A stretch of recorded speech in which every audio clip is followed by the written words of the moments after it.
the Labour Party filming on my mobile phone while confined to my house. But we are in extraordinary times, and I'm now responsibility to causing earthquakes, from the party of business to a slapdown from the IMF. That any politician who seeks to avoid the taxes they owe in this country is not fit to be in charge of taxpayer money. Deputy Prime Minister, you've been... Starmer in trouble. Unions hold him hostage over Rayner's legacy. Right then, before we dive into this absolute political car crash that's unfolding at Westminster, smash that subscribe button because trust me, you're going to want front row seats for what's coming next in British politics. And UK Connors is your backstage pass to all the drama they don't want you to see. Picture this. Keir Starmer, the man who promised to be the steady hand on the tiller, now finds himself caught in a political vice grip that would make a medieval torture device look like a gentle massage. On one side, we've got Britain's most powerful unions circling like sharks who smell blood in the water.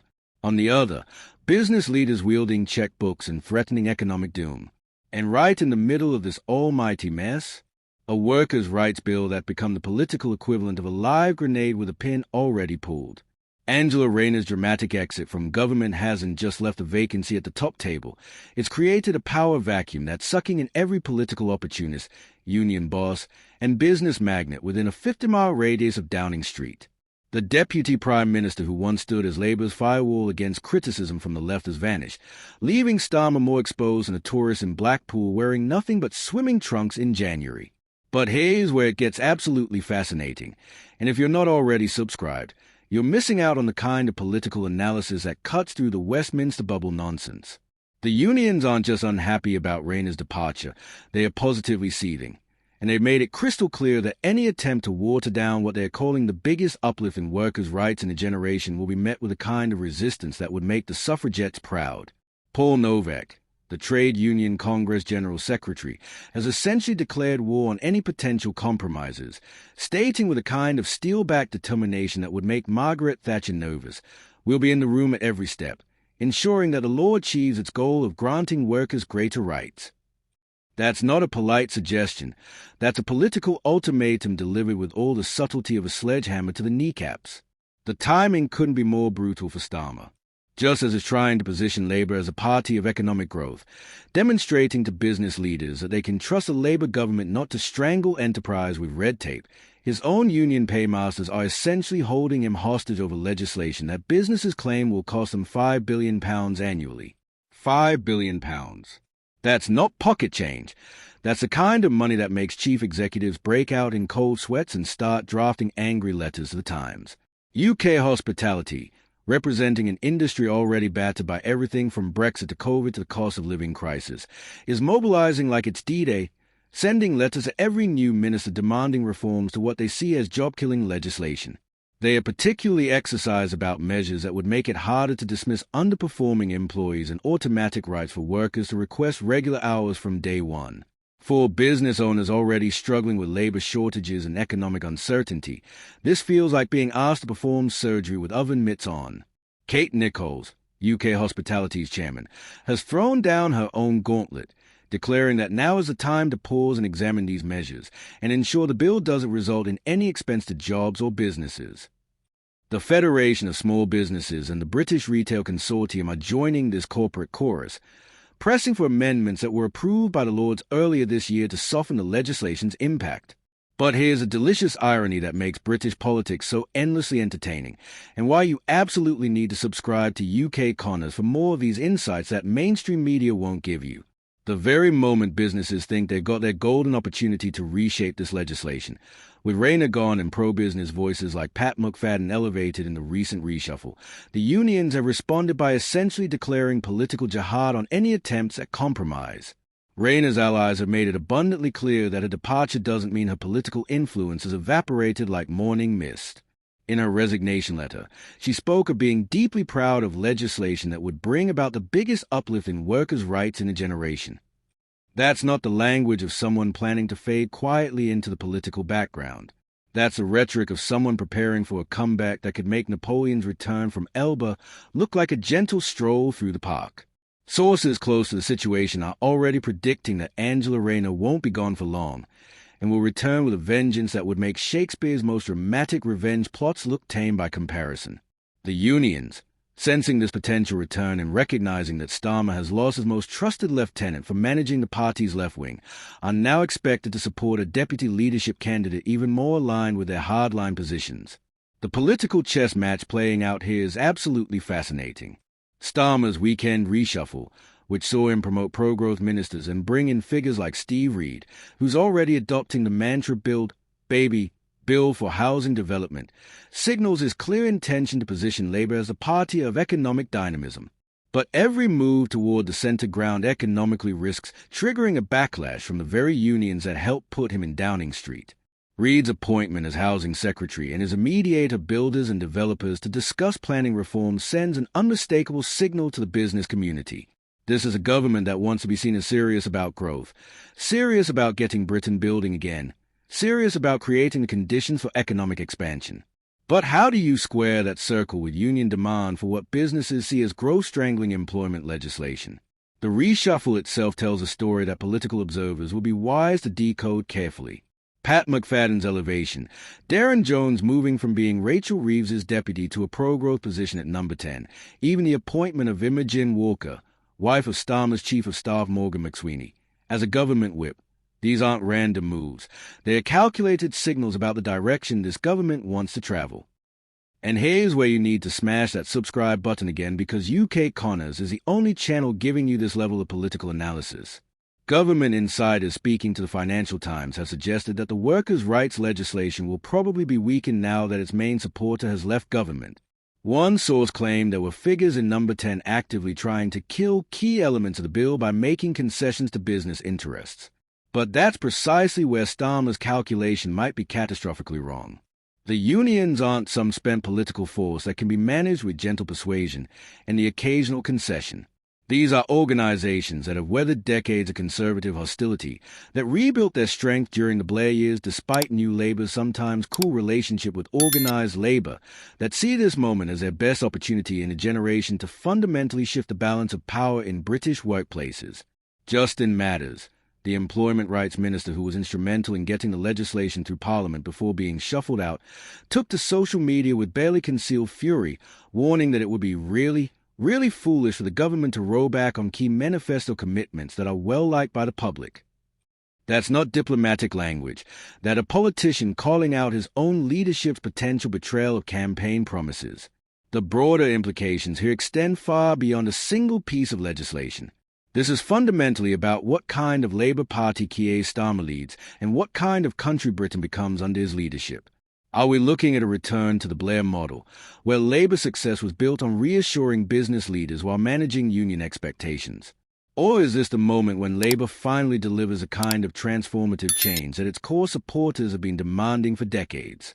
The unions certainly aren't prepared to accept another generation of disappointment. They've seen too many Labour leaders promise transformation only to deliver manageable reform. They've watched too many manifesto commitments get watered down by Treasury concerns or business pressure.